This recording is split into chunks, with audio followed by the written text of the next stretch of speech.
അസ്സലാമലൈക്കും. സുഖമായിരിക്കല്ലേ കൂട്ടുകാരെ?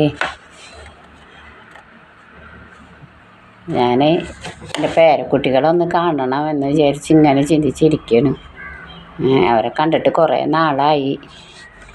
അപ്പോൾ എനിക്ക് അങ്ങോട്ട് പോയി കാണാനൊന്നും എന്നെക്കൊണ്ട് പറ്റില്ല. ഒരുപാട് ദൂരത്തേക്ക് പോകണം. കുറേ ബസ്സൊക്കെ കയറി ഒരുപാട് ദൂരത്തേക്കാണ് എൻ്റെ പെൺകുട്ടികളെ കെട്ടിച്ചിരിക്കണതേ. അപ്പോൾ അവർ ഒരു കൊല്ലത്തിലൊക്കെ 2 പ്രാവശ്യമൊക്കെ വരുള്ളൂ. അവർക്ക് കുട്ടികൾ സ്കൂളും മദ്രസയൊക്കെ ഉള്ള കാരണം അതൊക്കെ പൂട്ടുന്ന കാലത്തൊക്കെ എപ്പോഴെങ്കിലും ഒരിക്കലേ വരുള്ളൂ. എന്നൊന്ന് വന്ന് നോക്കാനും പിടിക്കാനും. അവരെ കെട്ടിയന്മാർ വല്ല കൂലിപ്പണിക്കൊക്കെ പോയിട്ടൊക്കെ ജീവിക്കണവരാണ്. കുട്ടികൾ മദ്രസയിൽ ഒക്കെ സ്കൂളിലും പോകുന്നുണ്ട്. അപ്പോൾ അതൊക്കെ സ്കൂളൊക്കെ പൂട്ടാണ്ട് അവർക്ക് വരാൻ പറ്റില്ല. അപ്പോൾ എനിക്കൊന്ന് കിടാങ്ങളെ കാണാനായിട്ട് പറ്റണില്ലാണ്ടായി. അപ്പോൾ അതിൻ്റെയൊക്കെ ഒരു സങ്കടത്തിൽ ഇങ്ങനെ ഇരിക്കുന്നു. പിന്നെ എൻ്റെ ഒരു മോനുണ്ട് എൻ്റെ കൂടെ. ഞാനും എൻ്റെ മോനുമാണ് ഇവിടെ ഉള്ളത് ഈ വീട്ടിൽ. പിന്നെ ഈ വീട്ടിൽ വന്ന് നിൽക്കാൻ അതിനുള്ള സൗകര്യമോ അവർക്ക് വന്ന് നിൽക്കാനുള്ള സൗകര്യമോ ഇതൊന്നുമില്ല. അമ്മായിരത്തൊരു വീടാണ് ഞങ്ങളിപ്പോൾ ഈ വാടകയ്ക്ക് എടുത്തേക്കണത്. അപ്പോൾ അതുകൊണ്ട് കൂടുതലും അവർ വന്ന് നിൽക്കാൻ അവരുടെ മക്കളായിട്ടൊക്കെ ഒന്ന് വന്ന് നിൽക്കാനുള്ള സൗകര്യം ഉള്ള വീടല്ല ഇത്. തോടും തോറയും കാടും പടലൊക്കെ ആയിട്ടുള്ള വീട് കാരണം കൊണ്ട് അവരങ്ങനെ വരികയില്ല. പിന്നെ ഞാനും എൻ്റെ ഒരു മോനാണ് ഇവിടെ ഉള്ളത്.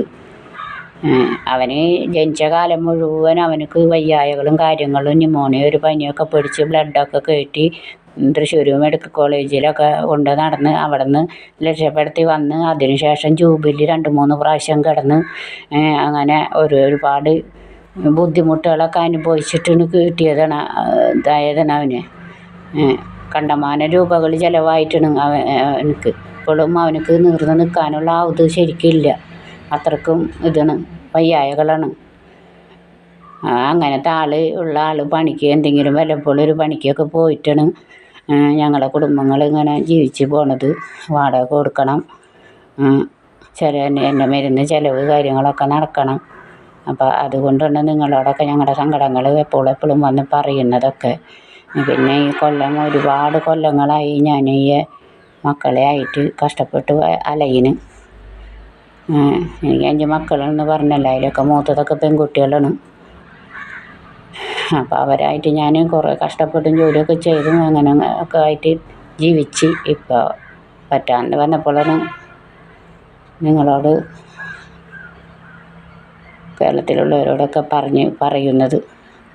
ഇപ്പോൾ ഈ മോനും ഞാനാണ് ഇവിടെ ഉള്ളത്. അവനിപ്പോൾ പോയിട്ട് പണിക്ക് പോയിട്ട് ഒരാഴ്ച ഈ അമ്പല കച്ചവടത്തിനൊക്കെയാണ് പോണത്.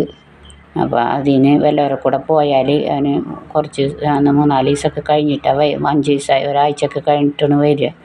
എന്തെങ്കിലും കിട്ടും. അവിടെ പോയി ഇങ്ങനെ വെറുതെ വളയും മാലയൊക്കെ എടുത്ത് കൊടുക്കാനൊക്കെയാണ് നിൽക്കുന്നത്. അപ്പോൾ ആൾ വന്നിട്ടില്ല.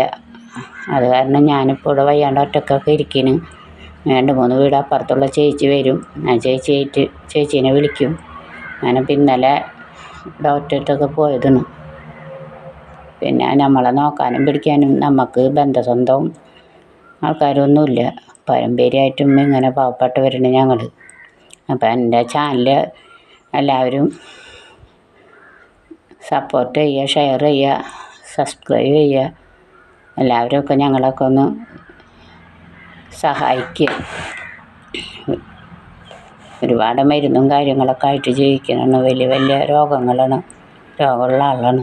എനിക്ക് നമ്മുടെ കാര്യങ്ങൾ മാത്രമല്ലേ പറയുള്ളൂ. നമ്മൾ വേറെ ഉള്ളതൊന്നും ഇപ്പോഴാണ് നിങ്ങളോട് ഇതൊക്കെ പറഞ്ഞു തുടങ്ങിയത്. ഞാൻ എൻ്റെ പെൺമക്കളൊക്കെ കെട്ടിക്കാനും ഞാൻ കുറേ കഷ്ടപ്പെട്ട് അലഞ്ഞ് തുടങ്ങും. ഇത് കെടുക്കാനിപ്പോൾ ഒരു വീടില്ലാത്തൊരു പ്രശ്നമാണ്.